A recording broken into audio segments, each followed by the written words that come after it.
Richardson.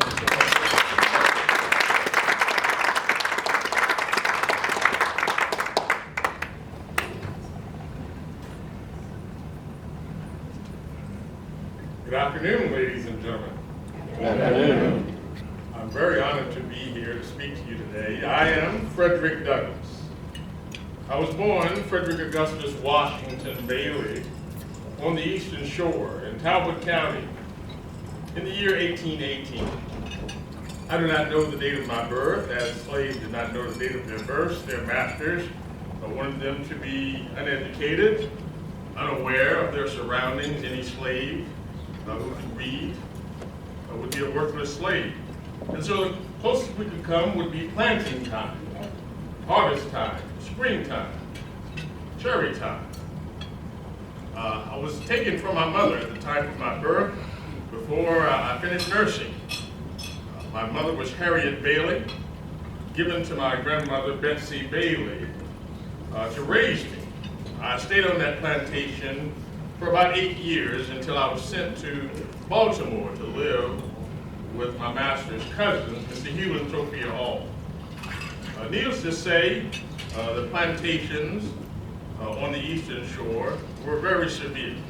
Not as severe maybe as Mississippi or Georgia, but certainly my experience on that plantation would have not been any severe situation that most slaves would not face. It was actually the norm of what slaves faced on the plantation. I'll give you an idea of what the rations for a slave might be in the 19th century. We're eating very fine food here today. We're clothed very well.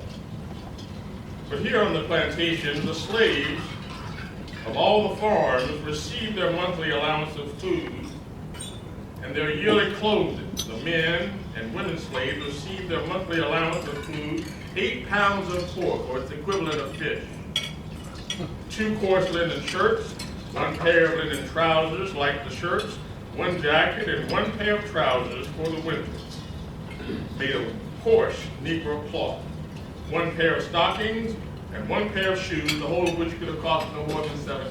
The children who did not work in the fields received neither shoes, nor stockings, nor jackets, nor trousers given to them. They were given 2 coarse linen shirts per year. When those failed them, they went naked for the rest of the year, regardless of the weather. And so that was my plight as a slave child on the plantation in Talbot County. I slept with a burlap bag over my head on the porch ground. My feet froze, frostbite many winters. But there did come a time when Miss Lucretia Hall came to me, my mistress, and said, young Frederick, we're sending you to Baltimore to live with Mr. Hugh and Sophia Hall. We're going to give you a pair of breeches. Well, I was ecstatic to receive a pair of breeches for the first time. She said, go down to the creek and wash your feet, get all the gum off you. They keep a clean house in Baltimore. The people are well dressed, and you don't want to be laughed at when you get to Baltimore. So I ran down to the creek and washed myself up. I stayed in the creek for about 3 hours, washing myself up, and I came back and I got that pair of trousers, and they put me on a ship. First stop, middle of the night. I saw the lights of Annapolis. I was very intrigued. I wanted to jump off that starboard side and visit Annapolis. I had heard great things about black people there who owned land, who were free, who had their own jobs, made their own wages. But we continued on to Baltimore. And when I arrived in Baltimore, to my surprise, I opened the door and met me was Miss Sophia Hall, a white woman smiling with a beaming smile. She said, young Frederick, come on in. We're glad to see you here. We prepared a meal for you. We have your bed. You're going to be the helpmate for our son. You're going to fetch his water in the morning, help him prepare for school, make his bed, walk him to and from. You'll have a great time here. Well, I was quite surprised. You see, the Alls had not had slaves before. So they did not have the traditional harsh methods of dealing with Negroes. As a matter of fact, Miss Sophia All risked her reputation to teach me a few words, ABCs, how to read and write. She read with me the Bible. And so that was my first inkling of understanding my situation as a slave. Once your mind is free, your body thus has to follow. And when learning those words gave me an insight to what it was like to be a slave. I had a way to describe my sorrow, my pain, my hunger as a slave. And I had an insatiable appetite to read and write. I would actually trade biscuits, much like the ones we had here today. As walking to school with the white boys, I would say, well, if you have a word for me, I'll have a biscuit for you. And they would give me the food, and I would give them the food. And so, it came a time, though, that I was sent back to Baltimore, to Talbot County. Captain Anthony, my master, had passed away. And all the property, land, houses, barns, pigs, horses, cattle, slaves, had to be reconciled.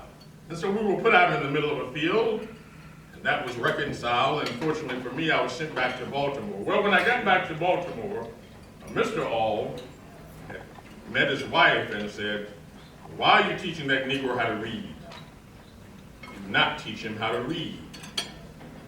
And so she followed her husband's insistence and stopped teaching me how to read. My stay there from the time on until I left to go back to Baltimore, to Talbot County, was much different. They had started hardening themselves. The smile that I had met with Miss Sophia that first day faded into darkness, and she started treating me quite poorly.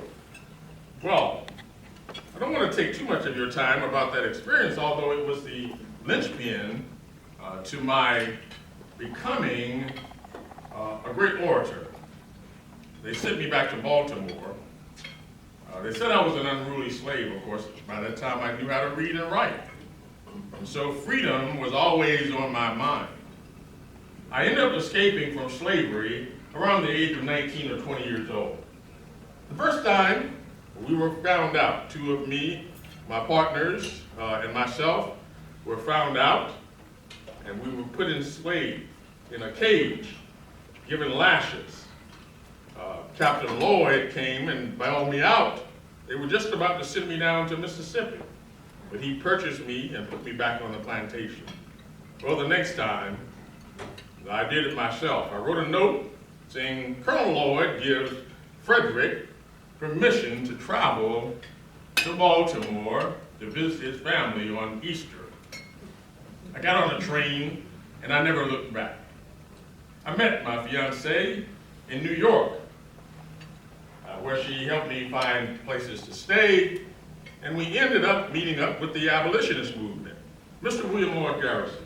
I started purchasing the paper there that he was writing at that time, and that became my daily bread, reading about the abolitionist movement.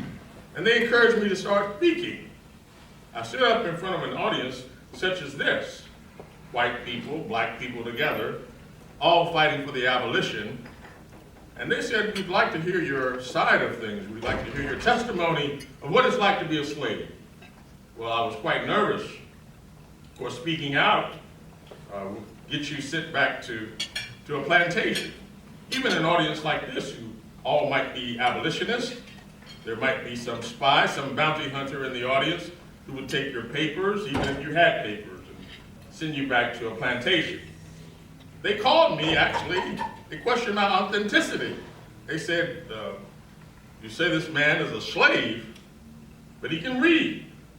He can write. He speaks so well. Surely he's not a slave. He's gone to some college and you're pawning him off as a true slave." Well, Mr. Garrison and the rest of the abolitionist movement said, "You need to name names and places. You need to name your overseers, Mr. Stravier, Edward Convey. Name these people and these places to prove your authenticity." And so I did so. Well, They started hunting me. People frequently after my speeches would have to rush me away to prevent me from being attacked. I often stepped off the podium and had to fight my way back to safety. I ended up in Ireland, in England. For 21 months, I spoke there widely in the country of Ireland. When I returned, the abolitionist movement and my wife had purchased my freedom. You wouldn't dare to guess what they paid for this slave in 1856 coming back from Ireland. Any guesses how much they would have paid for my freedom? $50. Well, that's a low sum for a man who can work in the fields. What do you think, man? Maybe about 10. $10. We're going lower. 500. 500? Anybody else got a guess? 2,500. 2,500? We've got ourselves an auction. You laugh. We were auctioned at the block. Men, women, children, torn apart, families torn apart. When they sent me away from Talbot County, I had brothers and sisters on that plantation. My mother was dead and in the ground. But I had no calling about leaving my brothers and sisters there on that plantation. I knew them barely at all.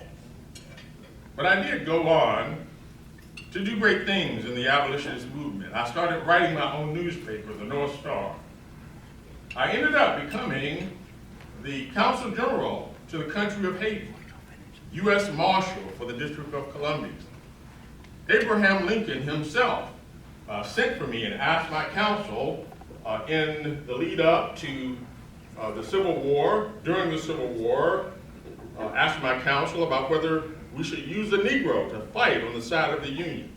You see, the Union and the Confederates were fighting and losing men by the thousands. Women were crying at their firesides every night, and the Union especially. And so they said, we need more troops. We need more men to fight. And so they called me and asked, and I said, sure, we will fight. This country was built for us. This Declaration of Independence, this Constitution, the words are there.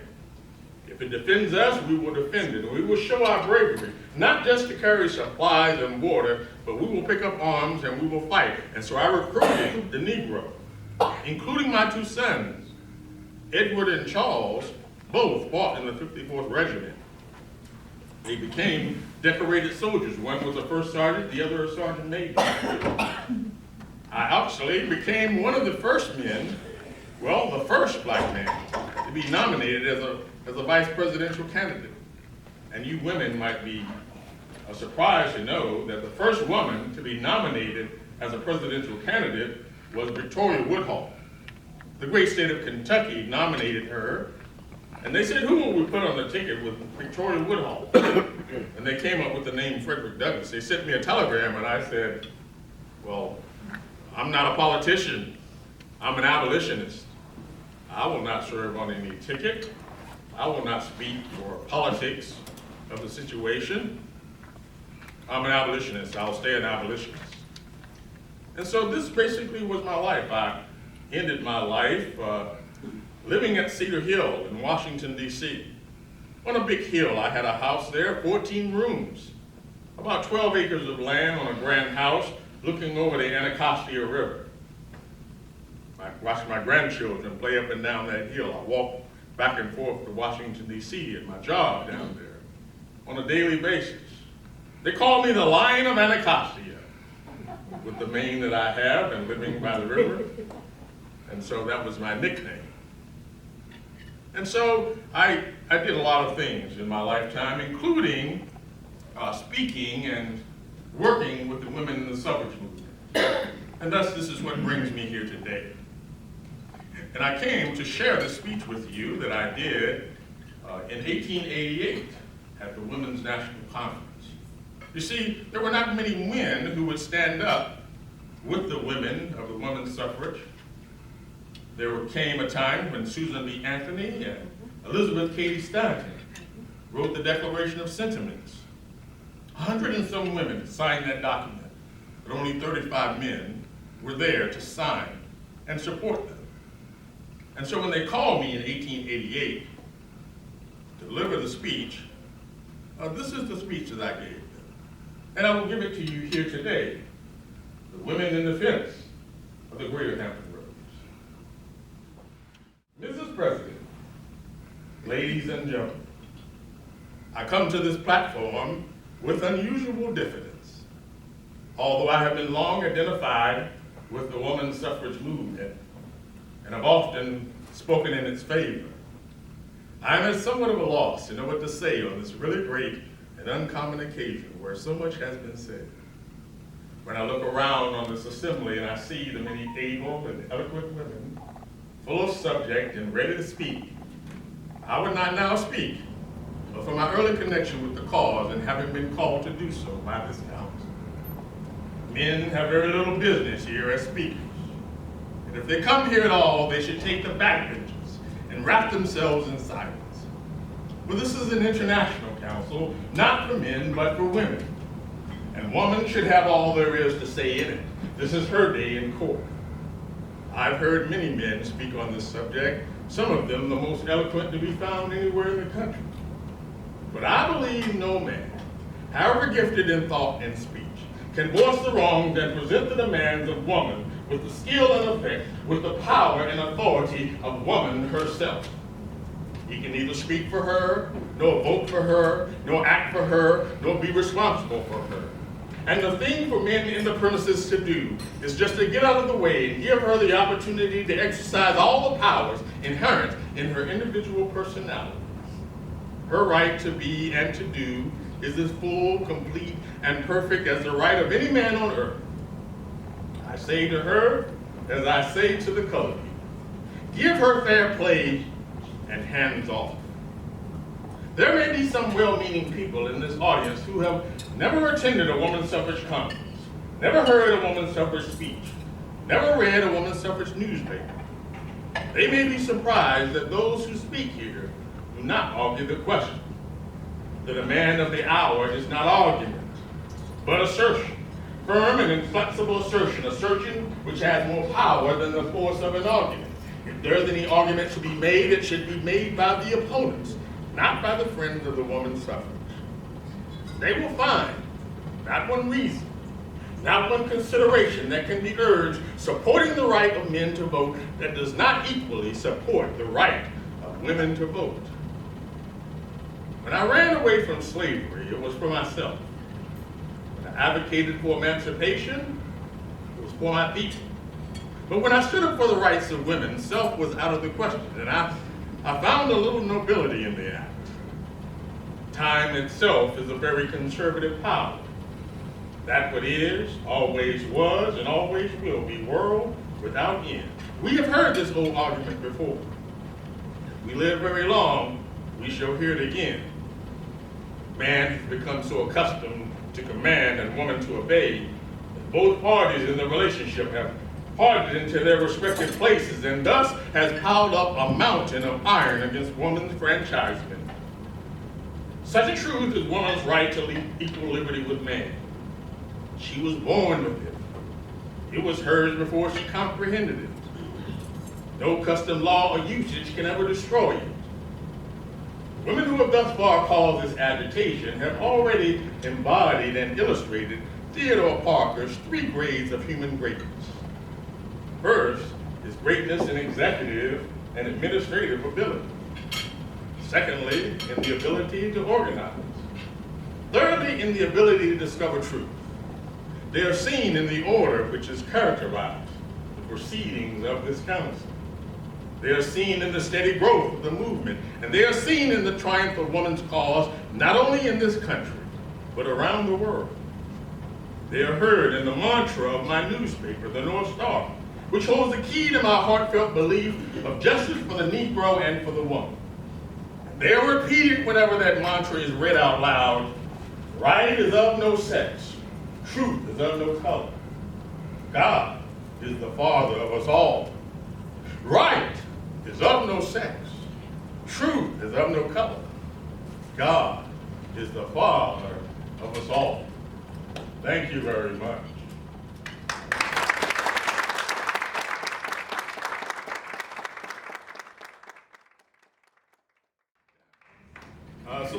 that convention appreciated my words. But of course, they went on to do great things. Without the woman on our side, we would have not achieved the abolition of slavery. And although myself and Elizabeth Cady Stanton and Susan B. Anthony came to some disagreement when they passed the amendment to allow slaves to vote, the women were not included. Not until, I understand it, the 19th Amendment, women get the right to vote. But we did reconcile before my death. And so I was very happy to stand on the side of the women's suffrage movement.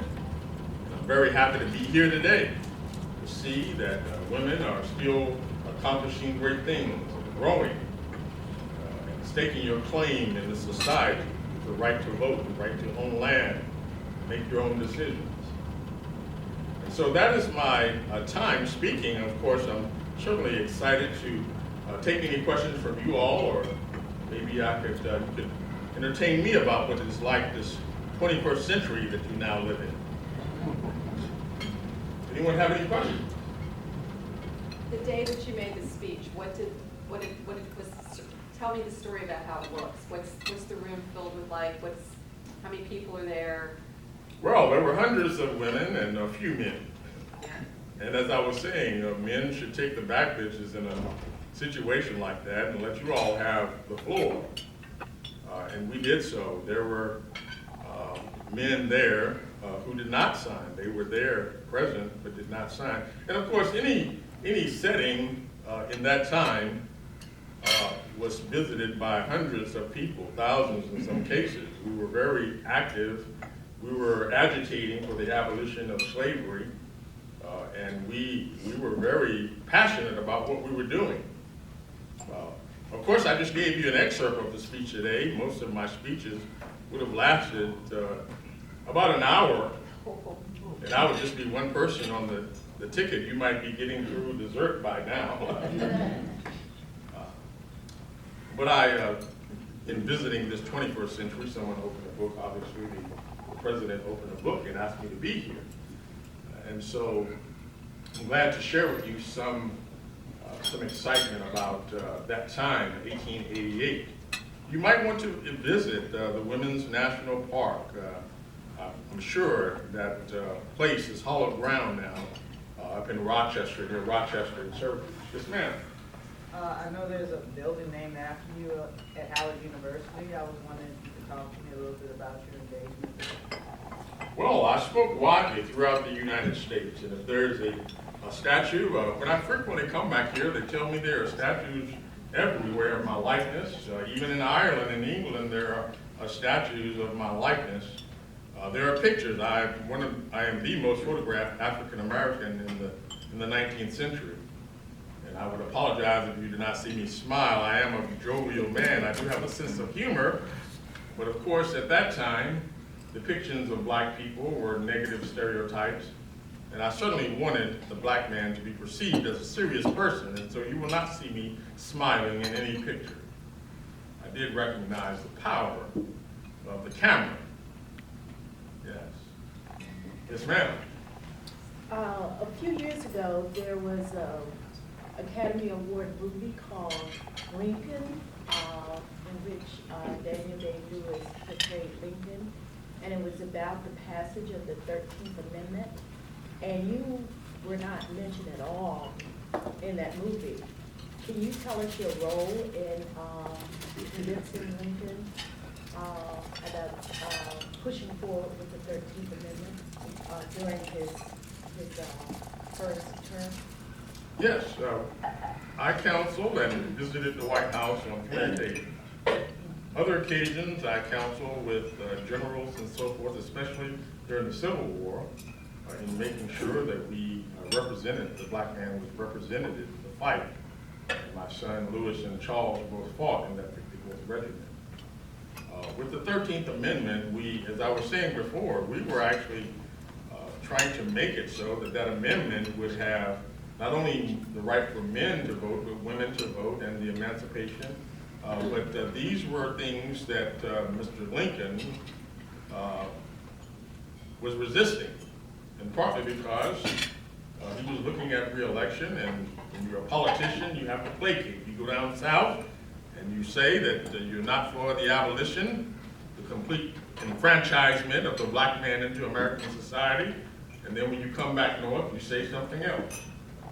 And so my advocacy to Mr. Lincoln was always to not be so practical, but to understand that the very state of America depended on its people and its politicians following the Constitution. That was a big debate between myself and Mr. William Lloyd Garrison. This very document right here, the United States Constitution. Mr. William Lloyd Garrison said that people weren't following it and we needed to tear it up. I said nonsense. Life, liberty, and the pursuit of happiness in the preamble is right there. First Amendment guarantees our rights, freedom of religion, the press, redress, our grievances. And so all we need to do is live up to that document, to demand that our politicians live up to that document. We have Christians who do not follow the Bible. Do we tear the Bible up? No. So neither should we tear up this Constitution. We need to demand that our citizens follow the Constitution and our politicians follow the Constitution. You just can't vote and then turn your back on a politician and expect him to do what you want. What you sent him there to do, he'll forget about you. Yes. What were your impressions of Harriet Tubman, and did you have an opportunity to work with her? Yes, I did. I met Harriet Tubman several times. She actually sent me a letter asking for my endorsement of her biography. By that time, I had written 2 biographies, of course, Narrative of the Life of Fredrick Douglass, Narrative of the Life of Frederick Douglass, My Bondage and My Freedom, and then my third, The Life and Times of Frederick Douglass. Well, she had written a biography herself with the help of a writer. And they sent me a letter asking for my endorsement. And so I sent her back a letter saying, Harriet, you have worked the night by the starlight, by the river, helping to free thousands of slaves. No recognition whatsoever. Many people don't even know who you are. And here you are asking me, a person who had enjoyed the spotlight, the thunderous applause. I'm very humbled by the fact that you would ask me to endorse a book by such a great woman. So I sent her back a letter saying as much, and I did endorse her book. But she was certainly a great woman. She said, I remember one time we were talking, and she said, Fredrick, I freed 1,000 slaves. I could have freed 1,000 more if they had only known they were slaves. Yes, sir, in the back. Mr. Douglas, I've read, I guess, one of your writings where you speak about a polarizing figure in the period. Can you tell me about your interaction with Mr. John Brown? Yes, John Brown was a great captain. He was a staunch abolitionist and was determined to die for the abolition of slavery. And he spent some time at my home mastering a plan to take siege of Harper's Ferry. He had his sons in the fight. He went down there with 19 men to take siege of that fort. Well, when it came time for him to go on that mission, he said, Mr. Douglas, are you going with us? We have a plan. And I said, well, Mr. Brown, Captain Brown, you choose to die for the abolition, I choose to live for the abolition. We had different agendas at that time. At that time, I really was thinking that we could resolve the abolition without going to war, without remarkable violence. He thought the other from the very beginning. And so he went down there. He stood nobly until about 3,000 Confederates came and took him into captivity and gave him a quick trial, him and his sons, and executed them. He's buried in the Adirondacks of New York. But I would say he was a great man, that John Brown. Yes. Well, if there are no other questions, Yes. In your brief visit here to the 21st century, Yes. what have you found to be perhaps the most pleasant revelation, and what might be the most appalling? Well, I've made many visits. Seems like people are understanding or looking back to their history now. They might feel like they're repeating their history, and they're opening books, and when they open the books, here I am. Of course, when I was fighting the abolition in the 19th century, especially around the time of the Civil War, slaves had a sense that freedom might be close. And so I wrote in my autobiography, there's a sweet taste of freedom in our slavery. Well, when I come back now, and I see your situation, we do have unity. I see great unity. I do see this in society. I don't see across the board where many people have a connection with the Constitution anymore. You do stand up, as you did here, and pay allegiance to the flag. But when someone asks you about the Constitution and its amendments that guarantees your freedoms, I don't see many of you who do know. Other than urban legend that has built up over time, that he said, she said, the book says, you have this right. And so what I see now with the political situation is that many of you may be thinking, well, we had the sweet taste of freedom in our slavery, now we have the bitter taste of slavery in our freedom. You see, what the black man wants is the full, complete, and unconditional enfranchisement into American society. It is guaranteed by the Constitution. And so that's what we deserve. Not that any man, any black man for that matter, should be given any leg up. We would not try to tie an apple to a tree. If that apple is rotten, why would we tie it to the tree? If it falls, it falls. But it does have to be enfranchised to the tree. We do have to have full enfranchisement in society. If you're being told when to work, where to work, for how much to work, when to go to work, you might not be a slave on any plantation, but you will be, and you are a slave of society. Many of you here are your own business owners. You are franchised into American society. Hopefully you are setting a course for your family, for your descendants, and that's what we demand. That's what we strive for in this preamble to the Constitution.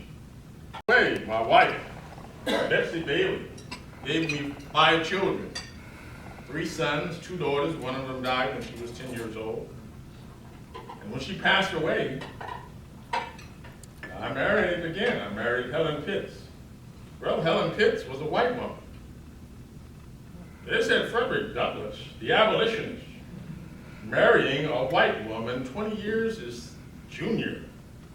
What is wrong with this man? Well, I said simply, I tried to calm their anxiety. I said, well, my first wife was the color of my mother. My second wife was the color of my father. Well, they still had questions. So I described it as this. If you are fighting for the abolition of slavery, if you are fighting to be fully enfranchised in American society, to have life, liberty, and the pursuit of happiness without impediment. When you win that freedom, why should you relegate yourself to half the prize? If you want to be happy, and you see the person you love, and you love that person, then that's your happiness, and you attain that happiness. Well, I was greatly fooled that America had moved to such a point that I could do that without the scorn of both my family and the community. But nevertheless, I did. And I lived out the rest of my life at Cedar Hill. I traveled Europe, Egypt, visited the pyramids. My wife, Helen Pitts, promised me that she would secure my legacy and preserve my history at Cedar Hill. I don't know if any of you have visited my home, which was Cedar Hill. Have you? Wonderful. What was that experience like? Tell me. Amazing, walking through the woods,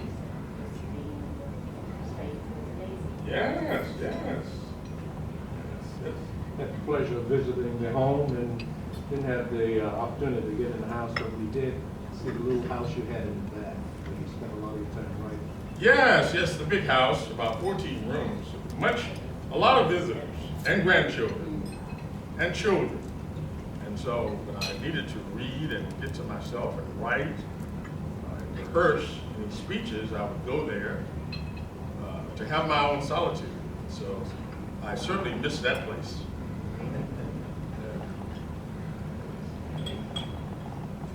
All right, would you please join the district table?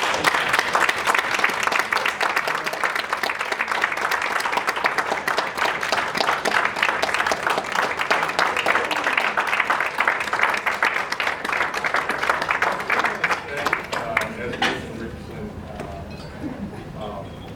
beautiful on my biography, appreciate that. You did leave one very important part of my evolution to this point, because I did not want to be Fredrick Douglass.